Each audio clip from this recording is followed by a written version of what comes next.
નમસ્કાર મિત્રો, chemistry standard 11 chapter number 8 કેમેસ્ટ્રીનો આપણો જે બીજો ભાગ છે એનું પહેલું ચેપ્ટર રેડોક્સ રિએક્શન્સ અથવા રેડોક્સ પ્રક્રિયાઓ.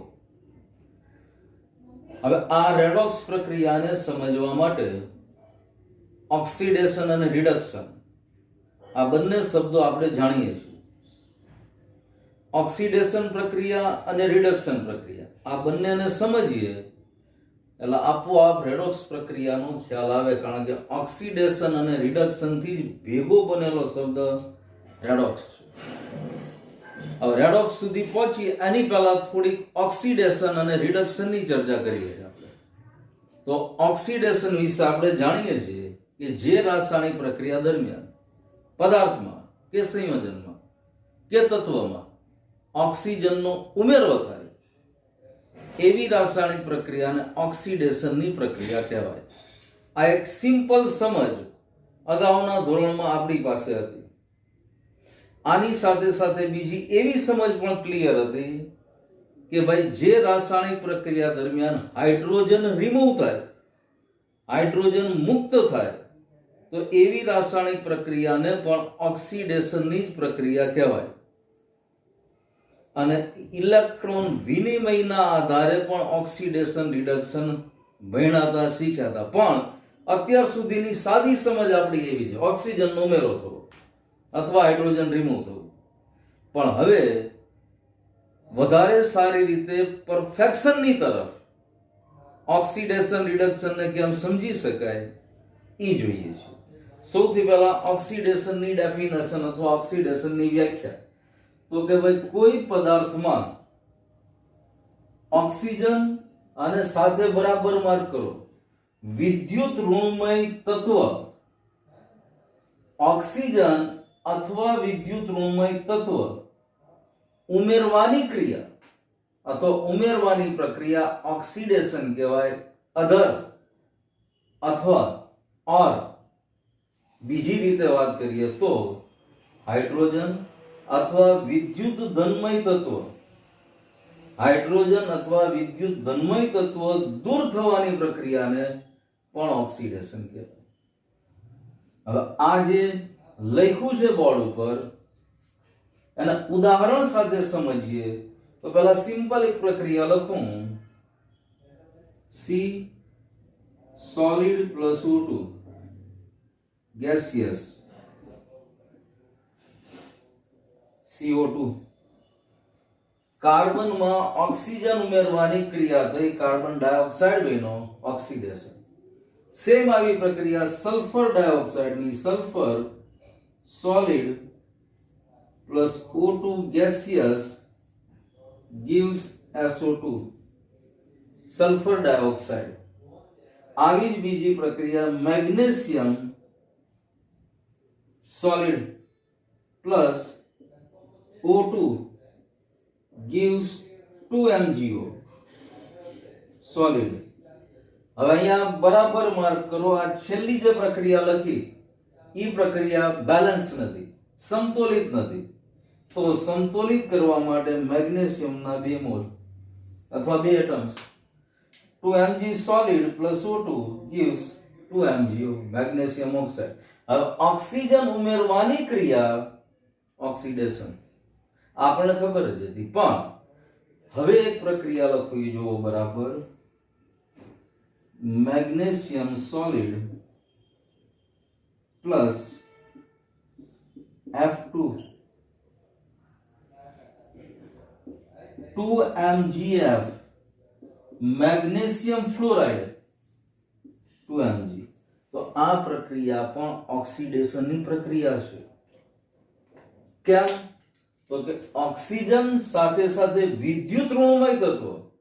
હવે ફ્લોરિન વિદ્યુત ઋણમય તત્વ છે.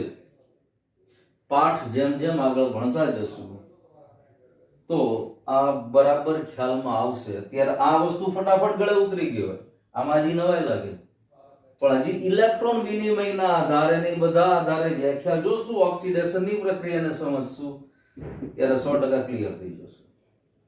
હવે હાઇડ્રોજનની વાત કરીએ. તો જો પ્રક્રિયા CH4 मतलब मीथेन गैसियस फॉर्म में प्लस O2 गैसियस आ मीथेन नी ऑक्सीजन वायु नी हाजरी में दहन नी प्रक्रिया थई तो अहींया CO2 carbon dioxide gaseous plus H2O gaseous हवाने बैलेंस करिए तो CH4CO2 मीथेन 2O2 મૂકીએ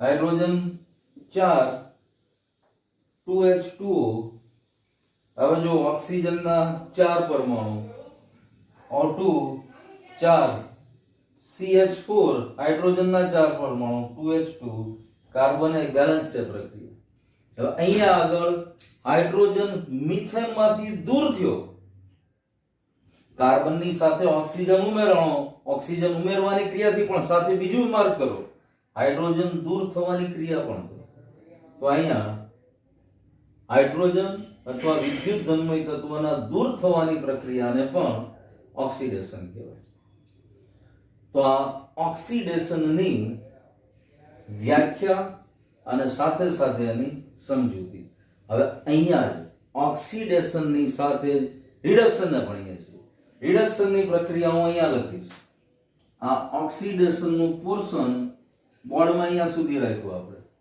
હવે અહીંયા હું લખું છું રિડક્શન તો આ રિડક્શન અહીંયા લખ્યું હવે આની ડેફિનેશન જોઈએ તો ઓક્સિડેશનની પ્રક્રિયામાં જે વસ્તુ છે એની એ જ વસ્તુ પણ જ્યાં ઓક્સિજન શબ્દ વપરાણો છે ત્યાં હાઇડ્રોજન કોઈ પદાર્થમાં હાઇડ્રોજન અથવા વિદ્યુત ધન્મય તત્વ ઉમેરવાની ઓક્સિજનની જગ્યાએ જો મેં હાઇડ્રોજન કીધું કોઈ પદાર્થમાં હાઇડ્રોજન અથવા વિદ્યુત ધન્મય તત્વ ઉમેરવાની અથવા અહીંયા ઓક્સિજન અથવા વિદ્યુત ઋણમય તત્વના દૂર થવાની પ્રક્રિયાને રિડક્શન કહે છે જે વસ્તુ નીચે ઉમેરવાની વસ્તુ છે અહીંયા તો રિડક્શનમાં એ વસ્તુ દૂર થવાની વસ્તુ છે તો આના આધારે રિડક્શન પ્રક્રિયાને સમજી શકાય હવે રિડક્શન પ્રક્રિયાના બે ત્રણ ઉદાહરણો અહીંયા લખું છું એને જોઈએ યુ सॉलिड मतलब मर्क्यूरी ऑक्साइड आने गरम करो એટલે 2Hg liquid plus O2 gaseous અહીંયા જો HgO મર્ક્યુરી ઓક્સાઇડ માંથી ઓક્સિજન દૂર થયો તો ઓક્સિજન દૂર થવાની ક્રિયા રિડક્શન છે 2FeCl3 aqueous plus H2 gaseous gives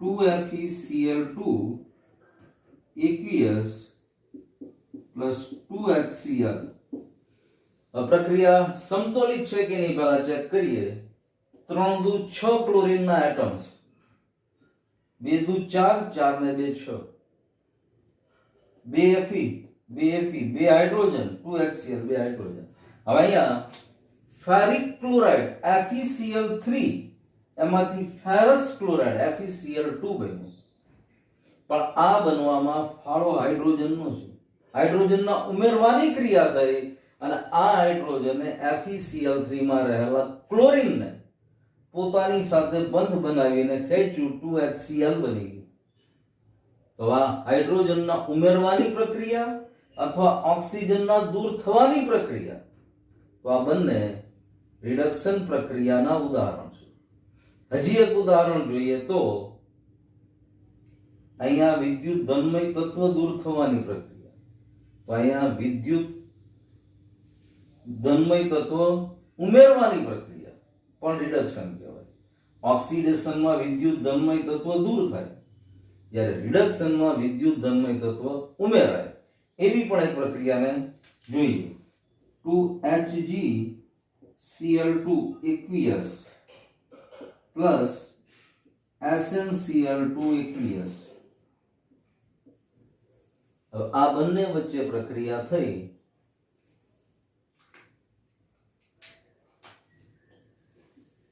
Hg2Cl2 aqueous plus SnCl4. અહીંયા Hg2Cl2 સોલિડ બનશે. તો અહીંયા હવે બરાબર માર્ક કરો HgCl2. હવે HgCl2 ના 2 મોલ છે.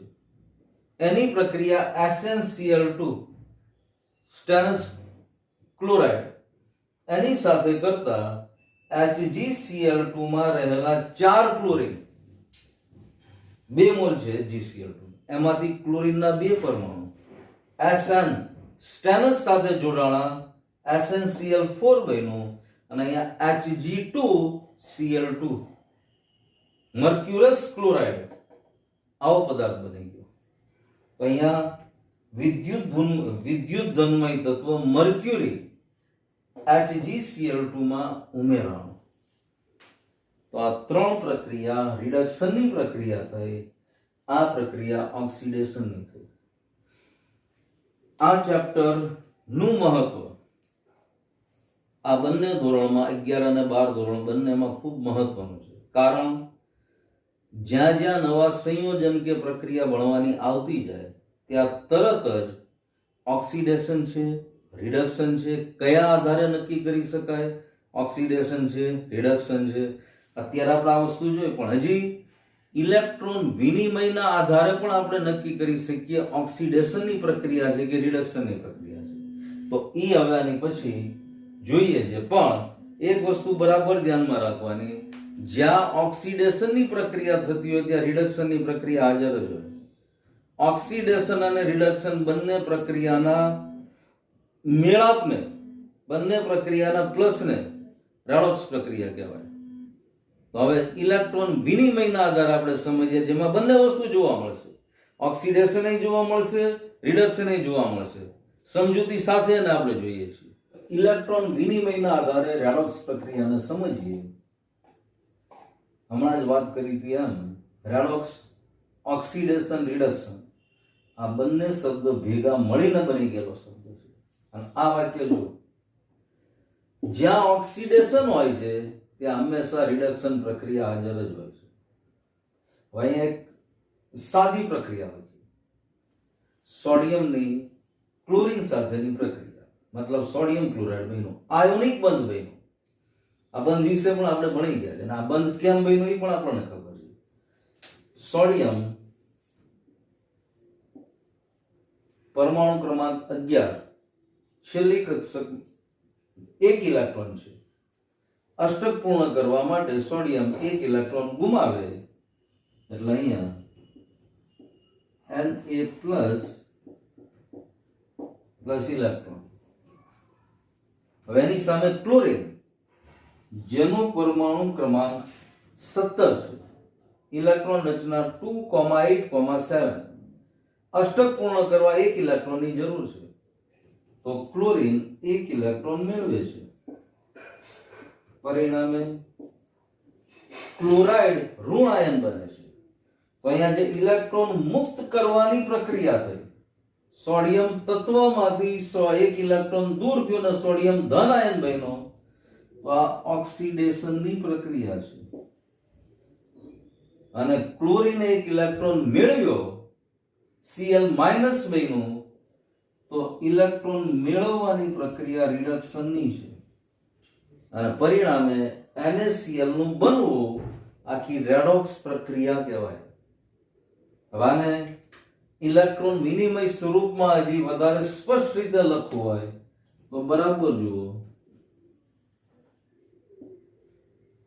સોડિયમ NaCl બન્યું, પણ 2 ઇલેક્ટ્રોન મુક્ત થયા. એક સોડિયમ થી 1 ઇલેક્ટ્રોન મુક્ત થયો, 2 સોડિયમના પરમાણુમાંથી 2 ઇલેક્ટ્રોન મુક્ત થયા. અને એવી જ રીતે Cl2 2 ઇલેક્ટ્રોન નું ઉમેરણ થયું. એક ક્લોરીન 1 ઇલેક્ટ્રોન મેળવે તો 2 ક્લોરીન ભેગા થઈને 2 ઇલેક્ટ્રોન મેળવે, 2 ઇલેક્ટ્રોન નું ઉમેરણ NaCl. તો આ પણ ઓક્સિડેશન રિડક્શન, મતલબ ઓક્સિડેશનમાં ભણ્યા હતા ઓક્સિજન ઉમેરવાની ક્રિયા અથવા વિદ્યુત ઋણમય તત્વ ઉમેરવાની ક્રિયા અથવા હાઇડ્રોજન દૂર થવાની ક્રિયા અથવા વિદ્યુત ધનમય તત્વ દૂર થવાની ક્રિયા. આ ઓક્સિડેશનની વસ્તુ કહેવાય. આમાં એક વસ્તુ હજી એડ કરવાની કે રાસાયણિક પ્રક્રિયા દરમિયાન ઇલેક્ટ્રોનનું મુક્ત થવું, ઇલેક્ટ્રોન ગુમાવવા, આ પણ ઓક્સિડેશનની પ્રક્રિયા છે. અને આનું બધું જ ઉલટું વિચારો, ઓક્સિજન દૂર થવો, હાઇડ્રોજન ઉમેરાવો, ઇલેક્ટ્રોન ઉમેરાવો, તો આ બધી પ્રક્રિયા રિડક્શન પ્રક્રિયા થઈ. હજી એક ઉદાહરણ જોઈએ. જો sodium solid plus sulphur solid, પરિણામે સોડિયમ સલ્ફાઇડ બને.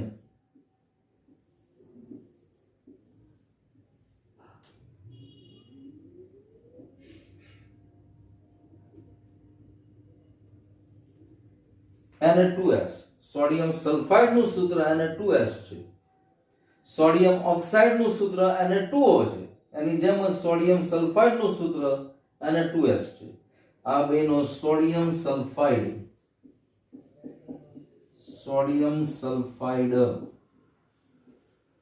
અહીંયા ખાસ ધ્યાન રાખવાનું ભાઈ. Na2SO3 Na2SO4 અને Na2S Na2SO3 sodium સલ્ફાઇટ, Na2SO4 sodium sulphate અને Na2S સોડિયમ સલ્ફાઇડ, સલ્ફાઇટ અને સલ્ફેટ. તો હવે આમાં શું થાય છે? તો અહીંયા સોડિયમના 2 પરમાણુ જુએ. પહેલી વસ્તુ તો એ, કારણ કે સોડિયમ સલ્ફાઇડ તો જ બને. તો આ પણ એક રેડોક્સ પ્રક્રિયા છે. 2Na માંથી Na2S બન્યો. અહીંયા સોડિયમે 2 ઇલેક્ટ્રોન રિમૂવ કર્યા હોય, સોડિયમ માંથી 2 ઇલેક્ટ્રોન મુક્ત થયા હોય, એટલે 2 ઇલેક્ટ્રોન મુક્ત. અને સલ્ફર દ્વારા પોતાનું અષ્ટક પૂર્ણ કરવા, આયોનિક બંધ બનાવવા 2 ઇલેક્ટ્રોન મેળવવાના હોય. તો 2 ઇલેક્ટ્રોનનું ઉમેરણ. તો આ રેડોક્સ પ્રક્રિયા ઇલેક્ટ્રોન વિનિમયના આધારે. હવે આના ઉપરથી 2 શબ્દ ખાસ સમજવાના. ઓક્સિડેશન કરતા ઓક્સિડાઇંગ એજન્ટ, ઇંગ્લિશમાં ઓક્સિડાઇંગ એજન્ટ કહેવાય અને ગુજરાતીમાં ઓક્સિડેશન કરતા. અને આવો જ બીજો શબ્દ રિડક્શન માટે, રિડક્શન કરતા અથવા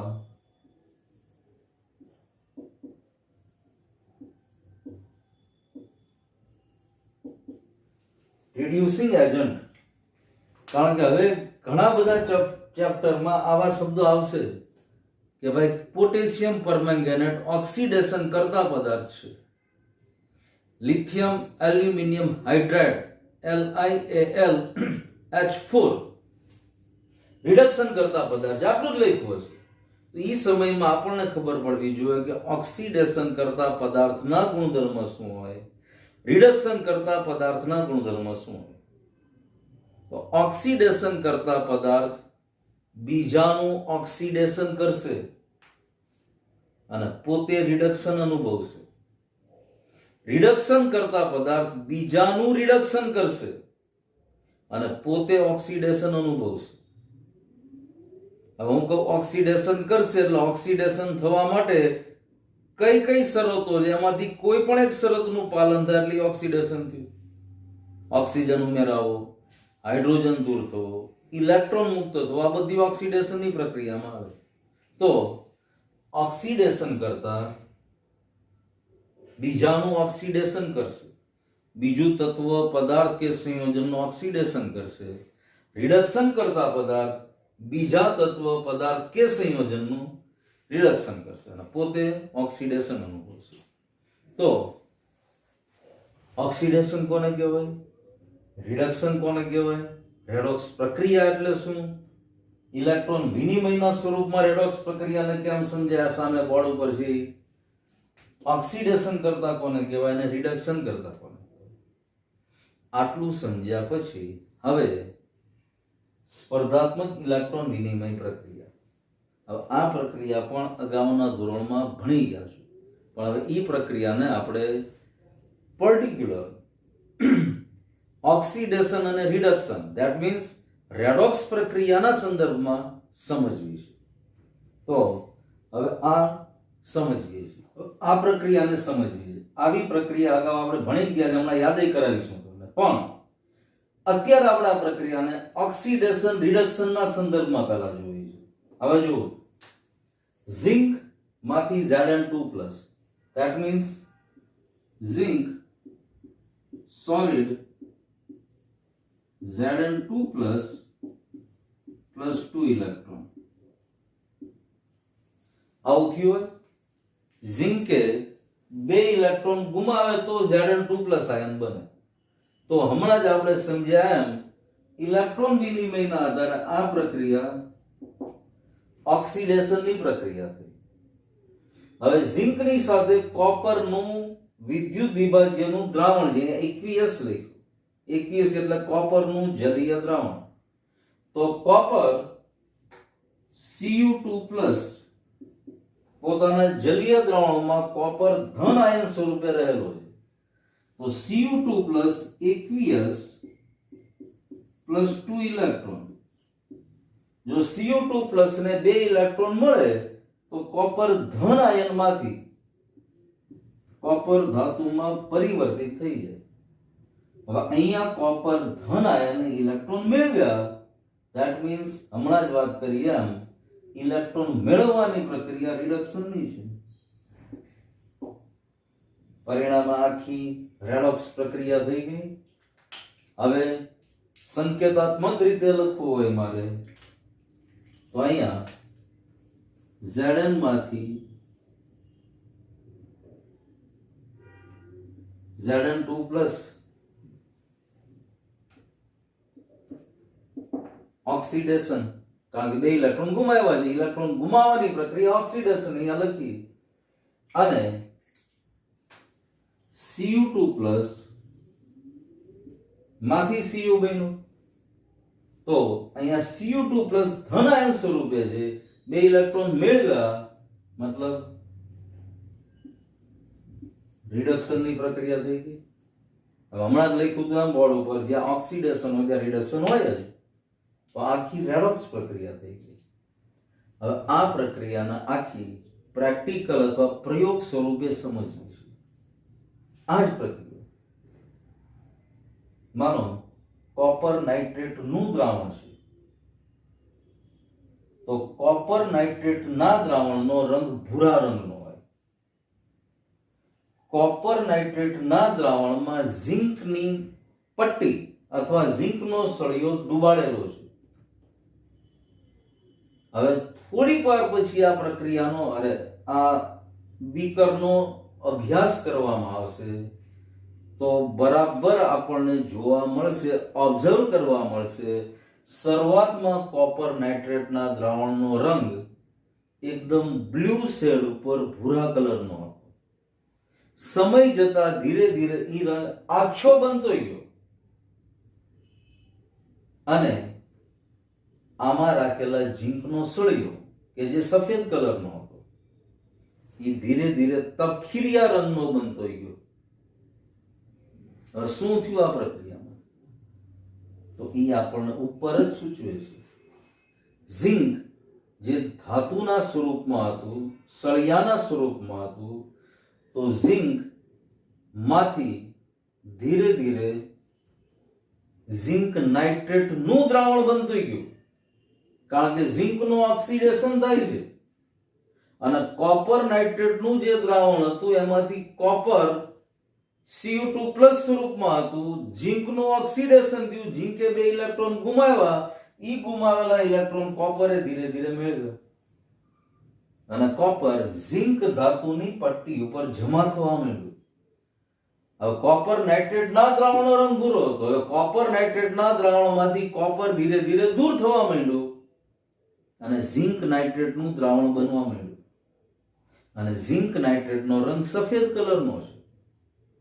એટલા માટે આ દ્રાવણનો જે શરૂઆતમાં ભૂરો રંગ હતો ત્યારે પ્યોરલી કોપર નાઇટ્રેટ નું દ્રાવણ હતું, પણ સમય જતા પ્રક્રિયા થતા કોપર નાઇટ્રેટની સાંદ્રતા ઘટતી ગઈ અને એની સામે ઝિંક નાઇટ્રેટની સાંદ્રતા વધતી ગઈ અને પરિણામે એક સમય એવો આવ્યો કે કોપર નાઇટ્રેટના ભૂરા રંગમાંથી ઝિંક નાઇટ્રેટના દ્રાવણની સાંદ્રતા વધતા ઝિંક નાઇટ્રેટનો રંગ ભૂરો સફેદ છે. એટલે બીકરમાં રહેલા દ્રાવણનો રંગ સફેદ થઈ ગયો. આખી પ્રક્રિયાને લખવી હોય તો Zn solid plus Cu NO3 twice, આ શરૂઆતની પોઝિશન જલી ગયો. હવે પ્રક્રિયા થતા થતા Zn NO3 twice aqueous plus copper solid આવું થઈ ગયું. હવે આ ભૂરા રંગનો પદાર્થ છે,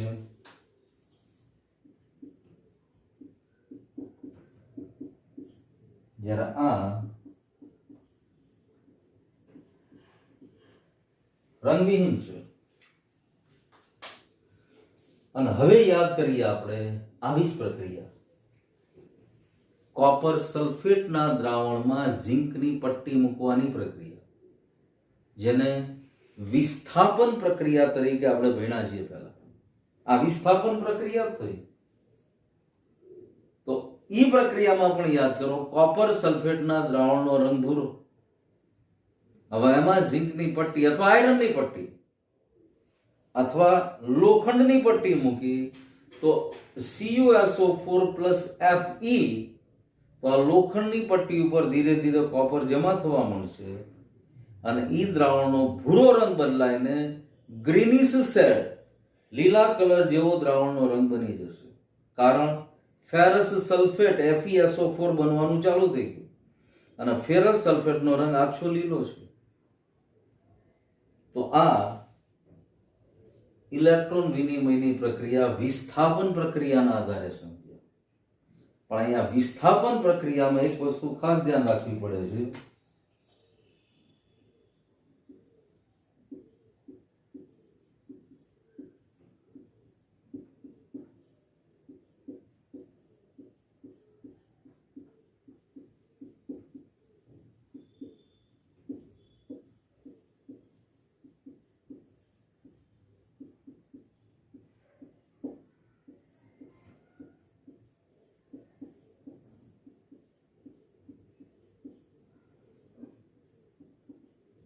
વધુ સક્રિય ધાતુ તેની કરતા ઓછી સક્રિય ધાતુને વિસ્થાપિત કરી શકે. 10મા ધોરણમાં ધાતુની સક્રિયતા શ્રેણીનો ક્રમ ભણવામાં આવતો હતો. Potassium, sodium, aluminium, magnesium, zinc આવી બધી ધાતુમાં કઈ ધાતુ વધારે સક્રિય છે અને કઈ ઓછી સક્રિય છે એ આખો શ્રેણી ક્રમ આવતો. એમાંથી થોડુંક સેમ્પલ યાદ કરીએ તો zinc is greater than copper is greater than silver. જો ઝિંક ધાતુ કોપર કરતા વધારે સક્રિય છે કોપર ધાતુ સિલ્વર ચાંદી કરતા વધારે સક્રિય છે, તો ઝિંક કોપરનું વિસ્થાપન સહેલાઈથી કરી શકશે અને પરિણામે આ પ્રક્રિયા શક્ય બનશે.